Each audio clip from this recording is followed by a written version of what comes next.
She is one of my best friends, and we met during high school at summer camp, church camp. Actually, we didn't really know each other too well until college, where we became roommates, and we were serving on a lot of youth ministry committees and camp counseling together. She has an amazing heart for speaking to youth, just like you. I've seen her speak to middle schoolers and high schoolers, and God has given her this amazing gift of being able to speak right into the hearts of youth. What else can I say about her? She is co-director of a high school camp. Who's been to Rockaway Beach, Twin Rocks Friends Camp? Mr. Smith, yeah. Anyone else? Oh, okay, good. She directs a high school camp every summer there with 300 high schoolers. So Haley, did you send that in? There's me and Haley. That's our college days. That was in our abnormal psychology class. We were doing an experiment. I'm not going to say too much more. Give her a big welcome. Hello. Yes, I'm going to steal this. Just like this. Yes, that's Britt and I. Oh, Mrs. Harold. That's back when she was Brittany Zosel. In fact, this was during one of our professors' birthday parties. She threw herself a big birthday party, which is awesome. And so we got to wear wigs and like blow kazoos and eat candy, and it was really fun. And this is actually the class that Brittany had with who would become her future husband. A big, yeah, there you go. Anyway, I'm so glad to be here, and I'm so glad that Brittany connected me with you all. I'm really thrilled. And I have a couple other pictures on here of people I want you to meet. This is my hubby and I. Can you see? That's Matt. We're really small in that picture. That's the Grand Canyon. There you go. How many of you have been to the Grand Canyon? Did you love it? Yes. I loved it. We took a car that I got that same year that picture of Brittany, Miss Harold, and I was taken. I bought a car for $1 in college, and I actually drove it here today. I still use it. And we decided to take that little car on a 3,000-plus mile journey across the western United States of America. And this is kind of our ending goal. I mean, obviously home was the ending goal, but this was like the big part of our journey. We just wanted to make it here, and through a lot of obstacles and car issues, which we probably could have predicted with a car that cost $1, we finally made it there. And so that's why we look really happy. We didn't really take a honeymoon. We just went camping in Oregon, so this for us was a big deal, and this just happened on spring break. And then there's a picture of my baby. Gideon, I love you. Look at him. That is Gideon. And I don't know if you know the story about Gideon in the Bible. If you do, then you might be able to predict that Gideon means mighty warrior. And we named him that because he has legs that are like this big, but he thinks he's a really big dog. He thinks he rules the roost, even though I do. I'm alpha, definitely. I would say it goes me, Gideon, and then my husband, probably, which is okay. And I love him like my baby. I really do. I told Miss Harrison I would work this in a little bit, somehow, this word. But he got sick the other day. Not like blah sick, but like sick. And you see like the little fur around his bottom there? It got stuff all over it. And so I took him into the bathroom and I cleaned him up. And I'm like, I'm so sorry, kitty. And you know when you're sick and your parents, do they ever do this? And you just like rub your hair and it feels so good? I did that to him. Just like, I hope you feel better. I mean, I really do love him. He's not spoiled, right? He's my baby. So anyway, I wanted you to meet the two people, and I'm including Gideon in this, that I spend most of my time with. It's the two of them. I also have a few chickens who I also absolutely love, and I cuddle, and I give them oatmeal on cold mornings. Do some of you have chickens? I heard a rumor that there was a few of you who have farms, right? Live on farms. Chickens are awesome. And you can love them like people. Anyway, so I was here last week I was visiting chapel just to get an idea of kind of what it was like. And I have to tell you, from the moment I walked into the doors, I was like, this place is cool. There's such a good vibe going on here. I mean, the atmosphere is remarkable. I mean, I walked in, you guys, and I wanted to be your friends. I instantly thought, we're a pack. Like, we are together. Like, I can rely on you. I wanted you to be like, hi, Haley, and give me a high five. I mean, the feeling is just like so great, the sense of community that you guys have created. So, I mean, I know there's been a lot of that this morning. I don't know if you do that every time you have chapel, but it's really, really, really great here. And as I left, I was thinking, man, middle school. And I was thinking back to my middle school experience and middle school in general. And I don't know if you hear this a lot, but there tends to be this idea that middle school is weird. It is weird. Okay, good. Okay. Yes, I was afraid you'd argue with me on that. Middle school is weird. It's awkward, right? I mean, you're going through all sorts of strange transitions that you don't even really know about, and you're leaving your childhood, elementary school, right? And you are like catapulted into this adolescence thing, heading towards what you think is this cool adultish type thing called high school. It's really not, but that's where you're headed. And middle school is treated as these years that you're supposed to just sort of make it through. Do you ever feel like that? I just need to go. I need to get middle school done with. I just want this to be over. I see some nodding, some very vigorously nodding heads. Yes, you just feel like you want to rush through it. And it's strange for a lot of reasons, and one of those reasons is because it's the first time you're experiencing a lot of the things you're experiencing. You're creating your own identity. You're becoming the person that you want to be, that God's created you to be. You're making all sorts of decisions. I mean, ups and downs. One day you could decide, I want to have black hair, and you just like dye your hair black, and you do all sorts of crazy things to try to discover who you are, right? I mean, I dyed my hair pink in middle school with Kool-Aid. Worst decision ever. But I did it, and my mom helped me because I wanted to, and I thought this will be cool, and I kind of wanted to stand out. Don't do it. Don't do it. But let me tell you also about what I did in middle school. I was obsessive in middle school, and I don't doubt that several of you, and maybe those who are talking, you'll have to answer some of my questions later. I have no doubt that you also become very, very preoccupied with things. And by the very nature of you being in middle school and these being new things, they are so consuming, right? And you think about them all the time. Let me show you what I was consumed with in middle school. Ta-da! Woo! Look at that head of hair. Do you see that guy? Okay. Besides the grown-ups in the room, I hope you know who this is, but maybe it's just me. Do any of you students know who this is? No, it is not a girl. This, guys, is Nick Carter. No? Okay, Nick Carter, you guys, was a part of the Backstreet Boys. Okay, at least you know who the Backstreet Boys are. I mean, there's only been a handful, but one of the most epic boy bands of all time in the late 90s. Nick Carter was the love of my life. He seriously was. My walls in my room were covered with pictures of him. Covered. It was probably really creepy. My mom, one day I was in elementary school and I had pictures of smiley faces and just wanted to wear tie-dye shirts and just kind of loved life. And then the next day I was boy crazy and loved Nick Carter. And I liked the group, but I would actually take pictures of the group and overlap them in such a way that I would only see Nick Carter. And I had a poster, huge poster right above my bed. So first thing in the morning, I'd be like, Nick Carter, and get up and go on my day. I loved him. I really, really did. I would go to all of their concerts.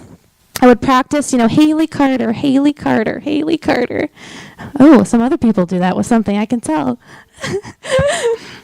So this is what I'm saying. I was obsessed. And I would have these vivid, vivid daydreams that I would go to one of these concerts. The Backstreet Boys would be up on stage. And they would pull out, they'd say, we're going to do a raffle. And the one ticket we pull, that person is going to come up to the front. And they're going to get to meet the Backstreet Boys in front of everybody. Other people have done this, I know. I can tell by the looks you're giving me. And you get called up to the front, and they're like, you're awesome, or something. I never got as far as, what would happen by the time I actually got to the front. And so I'd have this daydream of them pulling out, being like, row 914, seat Q, and me being like, oh, that's me, and getting called up to the front, and that Nick Carter would just look at me, and I'd look at him, right deep into those beautiful big brown eyes, and I'd be like, oh, it would be this magic moment. I totally thought that would happen. I thought that he would totally love me. So while I know this is a little extreme of an example, I want to hear from you guys, and raise your hand. I want to hear from you guys. What is it that I could say obsessed, but I'm afraid you're going to think it has to be creepy like this. It really doesn't. What are those things in your life that kind of consume you, that you think about all the time? Yeah. One Direction, baby. Round of applause for those who... Is this 6th grade? 6th graders! Yeah, One Direction. Okay, another hand. Who? What consumes you? Yeah. Minecraft. Okay, no more booing. We're only going to say yay if we like it. Minecraft. Who likes Minecraft? Okay, yeah, a few people. Anything else? What consumes you? Sports. Raise your hand. Sports. So you're practicing all the time. You're thinking about how to get better, right? Okay, shh.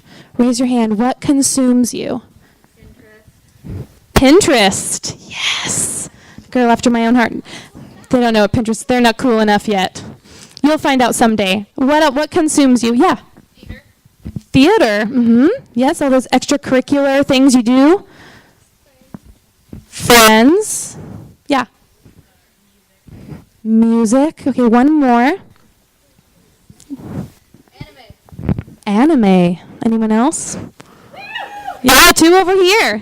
Oh, cool. These guys. Yeah, these are the things that just consume us. They absolutely consume us. You think about them all the time, right? And with sports, like we mentioned, you're going to practices. You're thinking about how to do better at them and how to beat the teams. I don't know, with Minecraft, is there levels? Ish. Well, you're always wanting to get better at Minecraft, more points or whatever the console thing, however it works. I don't know. I spent my time looking at pictures of Nick Carter, not learning how to play games. But these are the things that totally consume us in middle school. And a lot of the time, because it's like I've mentioned, it's the very first time you're experiencing these things. It's the very first time you're experiencing what it's like to be really competitive and to take it on as your identity. Like, let's say if it was soccer. I am really good at soccer. And you're experimenting with that. And so it's like everything's just kind of intense in middle school. And there's a second half to the Nick Carter story. It's the part where he broke my heart. Nick Carter, yes. I went to a friend's house to watch an interview. I caught every single interview with Nick Carter on TV, every single interview, which was a big deal then because you couldn't just watch it online. You had to go watch it on TV when it was happening. There was no TiVo or anything like that. And I caught an interview with him, and I was just like, watching it and was like, look at that thing he's doing with his eyebrow, just totally in love with him. I was sitting on my friend Kelly's bed, and I'll never forget, the interviewer said, Nick, we've heard a rumor going around that you have a girlfriend. Is that true? I'm like, just totally stunned. And he goes, well, yes. You guys, I'm ashamed to tell you what happened next, but I have to be honest. I freaked out. Essentially, I went, made a lot of noises that sounded like that, like sobbing.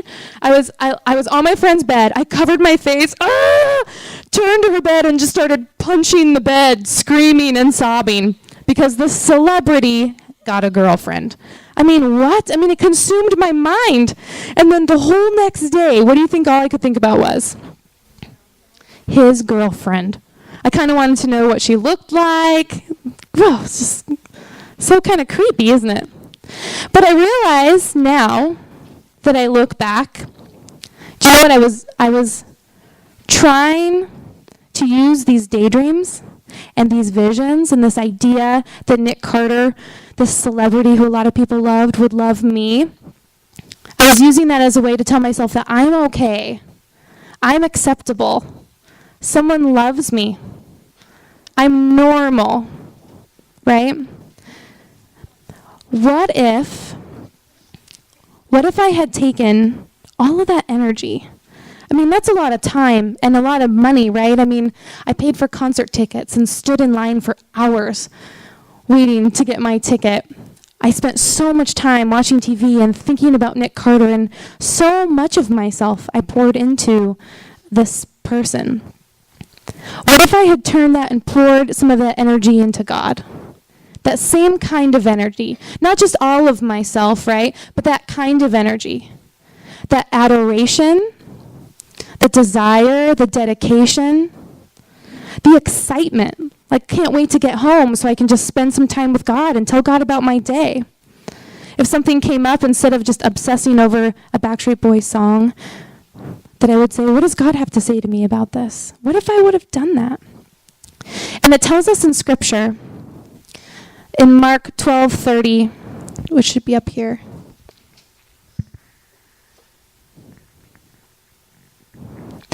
Love the Lord your God with all of your heart, with all of your soul, with all of your strength, and with all of your mind, right? With all of yourself. And I also put the Message version on here just because I liked the way that it changed these words.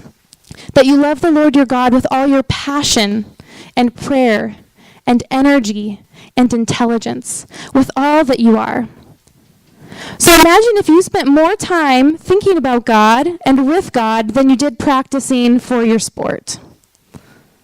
Imagine, and instead of obsessing over what your next Minecraft move would be, or whatever, imagine if you spent that time thinking about, what's God doing in my life right now? What's he trying to teach me? What's he saying? I mean, how do you think that would change things? How do you think that would change your life? When I was in middle school, I had pretty intense anxiety. In fact, I couldn't even say a single word in front of the class. So the fact that I'm up here right now volunteering to talk to a group of you is pretty miraculous. I would flee the classroom if we were doing some sort of exercise where I knew I was going to have to say something. I was so anxious, so incredibly anxious for lots of reasons. And I think, man, if I would have developed my relationship with God instead of developing a relationship with a celebrity, maybe I could have eased some of that pain I was feeling. Maybe I could have understood that God has something really important to say to me. And because you are in middle school, which is on the next slide, you have superpowers. And this doesn't make any sense to you, but you literally do. For you guys, this is the first time that you are getting to experience God in a personal way, in a way that you, all your own, in your own identity, is experiencing God, and you're hearing God in conversations, and you're hearing God speak to you. And there is no other time of your life that this happens. Absolutely none. The adults in this room wish they could experience God the way that you experience God, fresh and new and with life and excitement. I mean, it is remarkable. It is remarkable. And I put this passage on here. Don't let anyone look down on you because you are young, but set an example for the believers in speech, in life, in love, in faith, and in purity. But I think we could change it as well to say, don't look down on yourself because you're young. Don't think that because you're in middle school, the stage that so many people think is just kind of blah, and they just kind of want you to get to high school, and some of you kind of just want to get to high school. Don't look at it like that. This is a really, really important time of your lives, and God's speaking to you in ways that you won't get to repeat. It's extremely, extremely fragile. It's extremely important. So you have superpowers. And then if we go to the next slide, here are the three kind of things we covered. If you didn't write this down, that's okay. But I just wanted to recap for you. So middle school is weird. Can I get a yay? It's weird, but it's really important. Pay attention. And God is here now Try focusing your energy on God's rather than some of the things that we tend to obsess over. It may not be like how I obsessed over Nick Carter, but those types of things. And remember, you have superpowers. God has so much to teach us. You have so much to teach your peers and so much to teach your teachers. God is not waiting for you to get through middle school in order to start a real, mature relationship with you, right?